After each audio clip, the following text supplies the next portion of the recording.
Okay, no? Dinig kasi natin lagi itong itong area na to, talagang may ginagawa talaga, no? Gumagalaw yung mga equipment natin dito, maging mga tao. Yanig yung mga lupa. Ibig kong sabihin ay talagang ramdam natin, no? Yung kanilang consistency sa pagtatrabaho. Pero maliban dyan, siyempre, iba pa rin talaga kapag lalapitan natin, no? Kung ano nga ba talaga ang ganap, anong ginagawa. So, hindi tayo laging napapadaan dito at na nakapunta. Paminsan-minsan lang. Kaya, maganda rin naman yung sa ibang mga vlog na napapanood natin. Pero, siyempre, iba rin yung talaga yung we have to see it for ourselves, no? Kailangan natin din na makita yung senaryo. Tsaka ang ganda pa nito, ito, nawiwitness natin, ganda ng ihip ng hangin kasi malalakas yung alon. May bagyo yata, may low pressure area, yung bagyong Goring ba yun? LPE. Ito na ha, kumbaga update na rin itong may tuturing kasi ano nga bang ganap ngayon? Dated today, it's August 29. Anong meron dito sa tulay? Siyempre, paganda na paganda siya. Tapos pa rin yung okay na yung painting or paint. May gumagalaw na bulldozer. Tapos itong, pwede na mag-surfing dito. Shout out sa mga surfer dyan. Laki ng alon, no? Ganda. Oh, sarap ng hangin, grabe, Cristo. Tapos, di ba dati naalala nyo yung mga 2 months ago, 3 months ago, 4 months ago, na di ba may mga ginagawa kaming mga Davao Video Vlogger update dyan sa yung ginagawang tulay kung saan yung yung metal bridge kung saan dumadaan yung mga cranes or yung mga heavy equipment natin, no, na gumagawa nitong tulay. So ngayon wala na siya, tinanggal na. Siyempre temporary lang yun, no?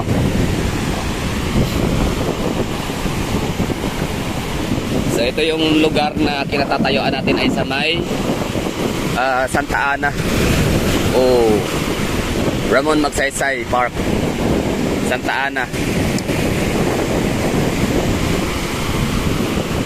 Coastal Road and Coastal Bridge, Santa Ana Junction. Ang ganda na, no? Tapos ang dami mga bangka o maliliit na mga banggang pangisda. Mga taga dyan lang din naman nakatira, mga Davawin yun. Tapos may barko. Oh.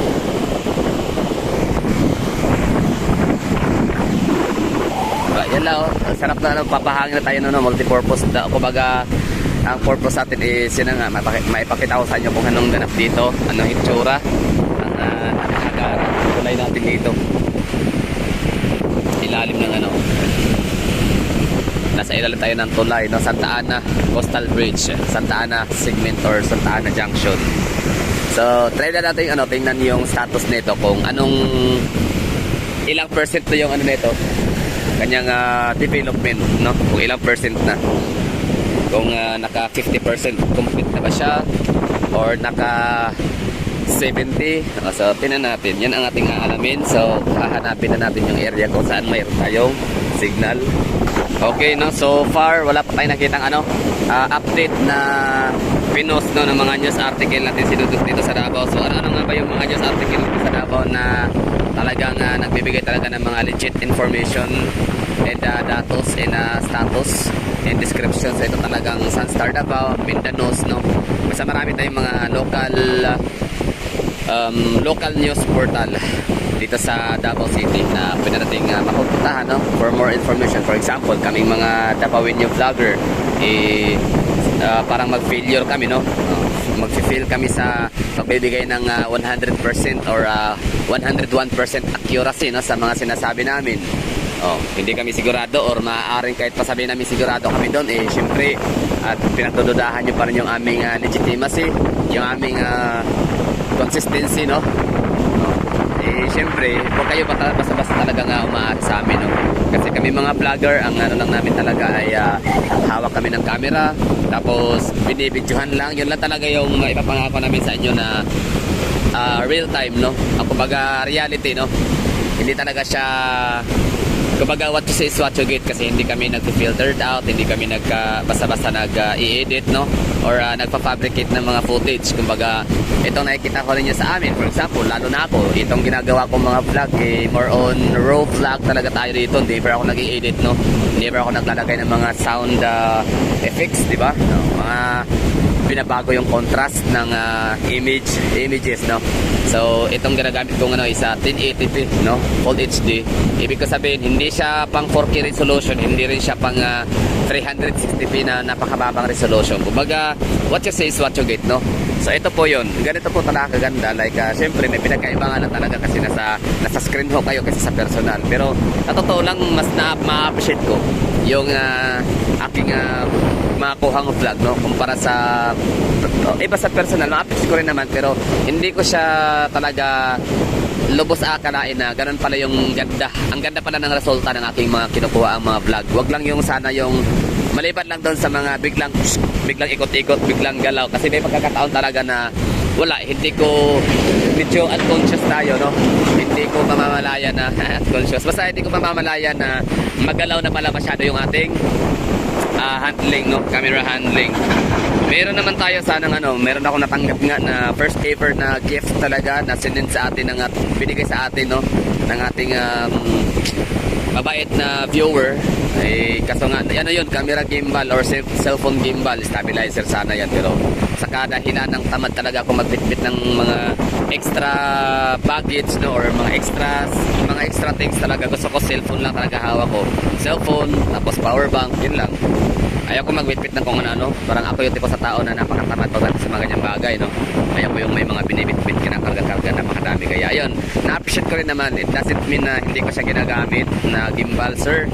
Shout out sa inyo.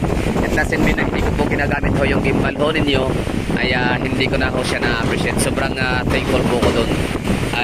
Ano man ang mayari, hindi ko yun bastang walain, no. Kailangan andyan na yan kasi hindi natin alam kung saan tayo dadalhin nitong ating pagiging vlogger, di ba? Although hindi naman talaga tayo gaya ng iba na grabe yung boosting ng mga vlog, like kasi itong mga content na ganito hindi naman talaga to pangmasay, no. Kumbaga bilang lang talaga out of 1.9 million people dito sa Davao, siguro nasa mga 0.0 something percent lang kayo na mahilig manood sa mga gantong mga updates, di ba? Mga gantong mga content. Kasi dito sa Pilipinas, ang bansaho natin ay napakahilig talaga sa entertainment, no. So the more na funny, the more na comedy, so automatic sikat ka talaga niyan, no. Entertainment. So ibig sabihin ang mga Pilipino kasi likas talaga sa atin ng mga masiyahin. So lahat ng mga bagay na nakapagpapangiti sa atin talagang sinusuportahan natin yan, no. Kahit wala man niyang kinalaman sa ating society, sa ating community, sa ating economy, wala siyang kinalaman sa ating lifestyle. Ibig ko sabihin wala siyang hindi siya makakapag-alleviate, no, ng ating lifestyle kung saan man tayo ngayon na bilong. But still, dahil nga napapatawa tayo, napapangiti, nakakalimutan natin yung ating napakaraming problema, no. So kumbaga in that way, in that way, no, so makakalimutan natin yung mga problema. So papasalamat tayo kasi yun nga, depressed tayo, stress, problemado, pero yun, napapangiti tayo sa mga vlog na sabihin mo ng iba na walang kwenta kasi nga mga pranks, ganun, mga scripted na mga content, pero still ang point dun is na-entertain tayo. So it's all about entertainment. So yun, kaya itong ating ginagawang mga updates, so out of 1.9 million Davao videos, nasa mga 0.00% lang ang mga mahilig manonood nito, mga 0.1%, diba? So ilan ba yun? Kaya kita mo naman, di ba? Like ilang taon na tayo nagpa-vlog. November 2021, 2022. So mag 2 years na tayo ngayong November. Pero ang ating subscribers is kayo lahat na andyan kayo 8,000 pa rin. Although malaki na rin yan, blessings pa rin yan, no? So maraming salamat sa inyong pag-subscribe. Anyway, balik tayo dito sa lugar, no? So yan na nga, mas ma-appreciate ko siya na pag makita ko siya, balikan ko siya, papanoorin ko sa aking cellphone na, no. So ako yung napapahanga, wow, ganda pala talaga ng tulay. Ang ganda niya tingnan ng coastal, ang ganda tingnan ng tulay, ang ganda tingnan ng mga kalye, ng mga tao, palengke, lahat-lahat ko ano, may mga pinipicture ko ng mga lugar dito sa Davao, hindi man sa Davao, buong Pilipinas, no. So ma-appreciate ko, ako man din mismo ay nakaka-appreciate. So in short say, may taste ho kayo, no, kasi nanonood kayo sa mga video ko. Ako din, alam ko din na maganda ang mga ginagawa kong video, pero meron din pagkakataon talaga na hindi ko rin gusto. For example, parang ako yung naririndihan din ako sa boses ko, naiingayan ako. Tapos minsan naman ay nahihilo din ako sa ginagawa kong yung mabilisang ikot, no. Dapat slowly, hindi dapat steady, ganun. Slowly and steady. So minsan hindi ko magagawa yan, no, nakakalimutan talaga natin na napapabilis pala yung ating paggalaw ng ating camera, no. Tapos shaky yung handling ng ating cellphone. Anyway, so ito yun, no, ito yung ganap natin dito, ito yung itsura ng lugar. Maganda. Tapos yun na nga, presko yung hangin. Diba? Wala kang maamoy na burak or putik. Diba? Ganda lang. So I don't know kung may bagyo mga ba talaga. So paki-comment nga dyan. Kasi may bagyo pero may lumalao, no. Lalaki kaya ng alon, no? Lalaki. Delikado yan. So ito yun, ganda ng ano natin dito, ng ating Roxas Santa Ana Coastal Road and Bridge, or sabihin natin Santa Ana Junction. O diba? Tapos labas na tayo dito. Ako kasi ay may ginagawang content na like a series of content. Yun yung mga sasakay ako ng mga ruta. Kasi ako man din mismo, sa totoo lang, aminin ko talaga yun. Hindi ko talaga kabisado yung mga ruta dito sa Davao. Like, anong ruta, yung dadaan sa Ilustre talaga siya, Ilustre Street. Anong lugar nga ba ang madadaanan itong Route 1, Route 2. So far, naka-Route 2 na tayo ngayon. Route 3 na naman yung ating hahanapin. Yun na nga, haba ako dun sa may Ramon Magsaysay Park. Idinig ko tong lupa rito, gumagalaw. Oh.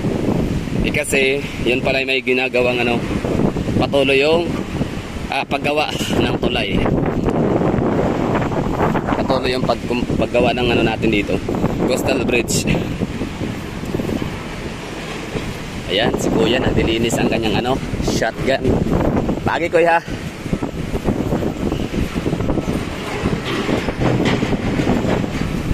Diba? Continuous yung natin dito, trabaho. So maganda yan. It's a good sign na talagang progressive, no? I mean yung progress is continue. Tapos ngayon, tingnan natin yung lumang pantalan natin dito sa Santa Ana Wharf. Okay, shout out dyan sa mga dating namamasyal dito. Kayo ba? Ganun ba sa ginagawa? Kasi dati, pasyado yan dati. Pantalan, oo, no? Nung may biyaheng Kaputian and Talikod.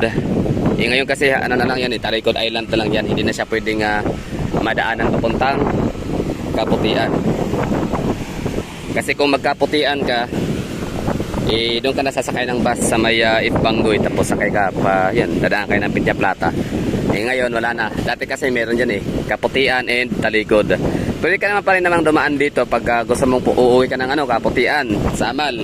Pwede ka naman dito dadaan, pero chartered flight.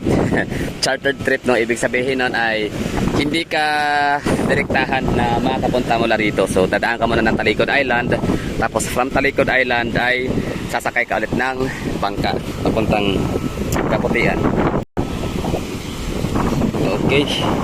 Ano yun? May nahulog ba? Okay. Itong lugar na to, itong pantalan, Santa Ana, Old Santa Ana Wharf. Ano siya, no? Palubog siya ng palubog. Ano ba? Dahil nga sa pagkatunaw ng pagkatunaw ng malaking tipak na yelo sa Antarctica. Grabe, ang alat. Naabot natin ng sa libo. So, delikado na pala to, hindi na safe, no? Ayan, no, may mga may mga lumalabas ng mga pressure ng tubig sa ilalim. Palubog siya ng palubog. Siyempre, paluma na ng paluma. Gabok na ba, no? So, ito na yung bago nating pantalan dyan. Bound for Talikod Island. Ito yung lumang pantalan na kung saan ay hindi na siya magagamit. Pero daw ito i-renovate, no? Accordingly. Hindi talaga siya legit lang ang information. Yun, sila kuya, naghihap ng kwarta. Sana all. Sunod ng ano, no? Tubig na silalom, no? Dati, ano bang experience dito dati? Ano ba mga remembrance? Siyempre kami, ako, i-share ko na sa inyo, 2006 yun. Dito, lahat, tatambay. Tapos may mga balot vendor. Tapos may mga bangka pa nga dati dito na ginagawa na parang lodging house. Oo. Matagal na yun, ha? 2006, so 20 years ago na din. So, merong mga bangka dito na malalaki. Tapos yun, may mga babaeng umaakyat. Ganun, parang ginagawa na short time. Pero, ano ko lang naman hula ko lang din naman yun. Tapos labas yun. Kasi mga balot vendor. Tapos may mga nag-ios dito dati, nagtatagay. Pero nawala rin naman, no? Kalaunan, like siguro mga 2007, 2008, gano'n, no? So pagbalik ko sa lugar, wala nang ganong eksena, wala nang ganong senaryo na makikita. So yun lang, balik na tayo dito, no? In-update ko na sa inyo ng itsura ng ano natin, ng ating coastal bridge dito sa may coastal road sa Davao Junction, Santa Ana Wharf. Ito lang naman, no? So tuloy-tuloy natin dito hanggang Alcantara. So ngayon, matagal ko din na alaman, no, kung saan nga babanda yung Alcantara. Alam ko Agdao, no? Sabi na Agdao, Alcantara, Agdao. Yun lang mga bukang bibig sa mga comment section. Pero yun, nakapagtanong ako doon sa driver nung biyaheng papuntang Sasa, no? Saan nga ba yung Alcantara matatagpuan? Sabi niya doon sa may Aswila Cove, di ba? So ibig sabihin, yun o, Aswila Cove. So diyan matatagpuan, no? Diyan ang pinaka-endpoint ng ilang kilometro? 18 kilometer, tama. Multi-billion budget, no, na coastal road sa Davao. 18 or 27 or 17 whatsoever, basta mula sa may Bago Playa hanggang sa may Alcantara, sa may Aswila. So dyan matatapos yung napakataas ng ating Davao City Coastal Road na napaka-helpful talaga niyan, no? Hindi na lang MacArthur Highway, CP Garcia yung magkakaroon ng kaginhawaan sa traffic dahil nga meron ng alternative route yung ating mga private sectors and mga private cars, private vehicle.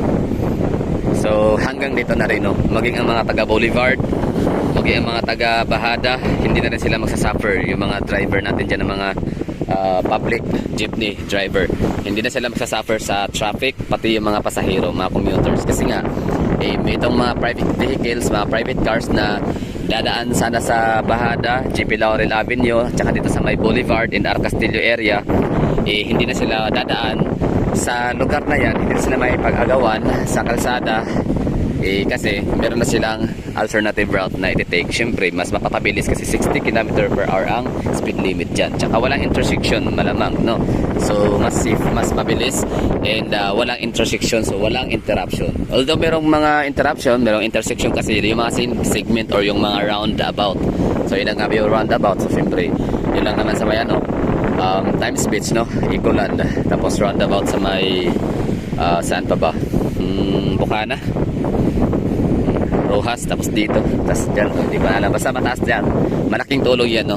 The moment na mabubuksan na siya sa pangkalahatan. O yun lang, ha, yun lang yung content natin for today's video. Dito lang, no? Kumbaga, anong ganap? So syempre, recap tayo, recap. So yung dating steel bridge na kung saan dun dumadaan yung ating mga heavy equipments and cranes para gawin yung tulay. So wala na siya ngayon since okay na, no, ang tulay, gawa na siya. Wala na, ang ganda na tingnan, talagang mas ma-appreciate mo na yung tulay sa malayuan kasi wala nang harang, di ba? Wala nang eyesore, yung mga kalawangin na steel bridge tinanggal na. So makikita mo na yung agos talaga ng ng waves. Tapos yan, papakita ko sa inyo, di ba? Yan, taas yan, no? Haba. Tapos ano pa ba? Ito, Pantalan. Okay, pangalawa, Pantalan. Yan. So wala nang masyadong tumatambay dito. Tapos delikado na talaga siyang gamitin kasi ano na siya, no? Sira na yung yung pundasyon. Nagkakabiyak, pitak-pitak na nga eh. May mga lumalabas na ng mga tubig pressure mula sa ilalim. Tingnan niyo to. Yan. Example, di ba? ba? O, nagkakabitak, ganda bitak-bitak na yan, o, di ba? Nalabas na dyan yung mga tubig. Dahil sa lakas ng pressure sa ilalim. O, kaya niya na, example, yun. O, yun, o, di ba? Parang nagbisto ng fountain, no? Sa, ano, yung natural fountain sa Iceland. Yun, no? May natanda tayo aeroplano. Pero dahil nakagamit tayo ng ultra wide lens, maliit lang siya tignan. So high tide, tapos malakas ang hangin pressure. Tapos may mga tumatambay dun sa unahan na yun, nagpapahangin, nagpapalamig, papapresko. Yun, may tumatakbong sasakyan sa taas. Siyempre, gamit yan ng mga construction na department natin. Okay, lakad pa tayo dito. Ano meron, no? Ng ating matunghayan talaga. Ano nga bang ganap? Meron siyempre. Dahil naka-islander tayo. Ang islander ay subok ng matibay at maasahan. So shout out islander. Islander talaga, gamit natin yan kapag pang outdoor talaga, no? Ang chinilas na islander. Hindi ka matatakot na baka mapigtas. Yan sila kuya.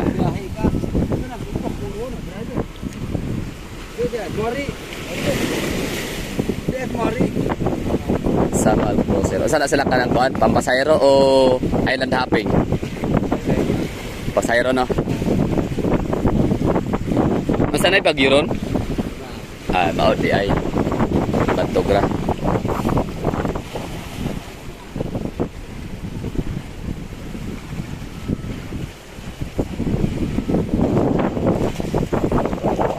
Ayan sila kuya, taga ano sila, no, taga Marilog.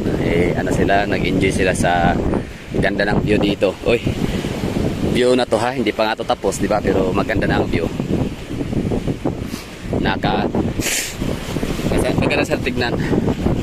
Goods na goods. Yun ng ano, wave breaker, no? Siyempre i-install nila yan, ihuhulog na yan dito sa gilid ng ano, dagat para siyempre di mas tatagal talaga yung lifespan ng ating mga dike, ng ating mga esplanade. Ganda, no? So ano sa tingin nyo? Nagagandahan din ba kayo kagaya ng pagtingin kung kagandahan dito sa lugar? Siyempre we have the same taste, no? So kung nature lover ka, ma-appreciate itong lugar na to dito kasi hangin, presko.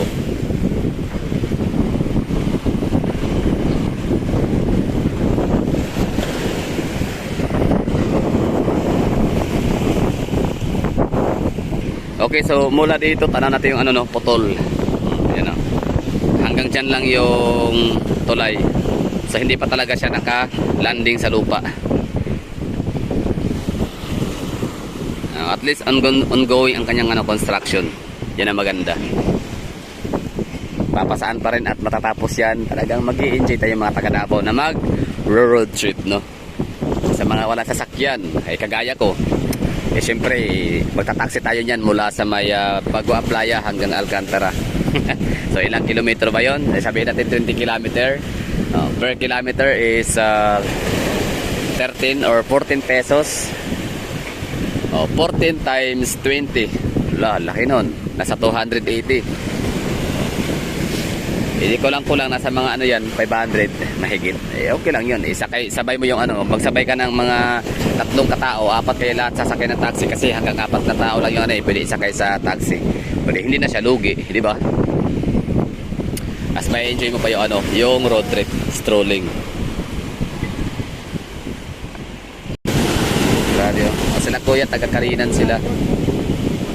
Gani. Pero pag mahuban ni tanan, mas samot kanindot. Lakas ng ano, lakas ng alo, no. Sila siguro mahagala, i-off mo na tong ano, video at ako magpapaalam na lilipat tayo sa ano, route number 3, no. So tapos na tayo sa route 1 and route 2, so route number 3 na naman tayo. Basta yun lang, no. Ang tanong is kung tapos na ba siya, hanggang doon tayo, no. Abot pa na natin yung ano, yung dulo nung endpoint nitong tulay na hindi pa talaga siya nakapag-apak sa lupa, no? So that's all for this video. Thank you for watching. Bye bye.